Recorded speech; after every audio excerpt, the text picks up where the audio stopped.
পৃথ্বীরাজের জন্মদিন ছোট্ট করে একটু পালন করার চেষ্টা করলাম। আর সেই জন্য কিন্তু পৃথ্বীরাজের সব দাদা দিদিরা সবাই চলে এসেছে। মাসি, পৃথ্বীরাজ তো খুবই খুশি যে ওর মাসি সবাই মিলে কিন্তু কাকা কাকি সবাই এসেছে। দেখতেই পাচ্ছ এখানে কিন্তু অনেকেই কিন্তু দাঁড়িয়ে আছে। আর এই যে ছেলেকে কিন্তু আমি একটু ক্যাপটা পরানোর চেষ্টা করছি, কিন্তু ও আমি পরাচ্ছি সেটা ও নিবে না, ও নিজে নিজে পরবে। দেখো, আর বাড়িতে কত আত্মীয় চলে এসেছে, কি বলবো, সবাই কিন্তু খুব খুশি আর সবাই কিন্তু রেডি হয়ে চলে এসেছে। এখন হবে কেক কাটিং। আমরা কিন্তু প্রচণ্ড মজা করছি আর সব কিছু তো তোমাদের সঙ্গে শেয়ার করছি। আর দেখতে পাচ্ছ পৃথ্বীরাজকে পরিয়ে দিচ্ছি, যতবার ও ততবার খুলে নিজে নিজে পড়ার চেষ্টা করছে।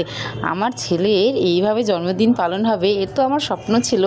তো আমার ছোট্ট একটা বাচ্চা, তার জন্মদিন পালন হচ্ছে, সবাই আসছে, কত ভালো লাগছে আমার। দেখো, আর কেকটা নিয়ে আসা হয়েছিল অনেকটাই বড়, সবাই মিলে কিন্তু আমরা অনেক খেয়েছি, দেখতেই পাচ্ছ।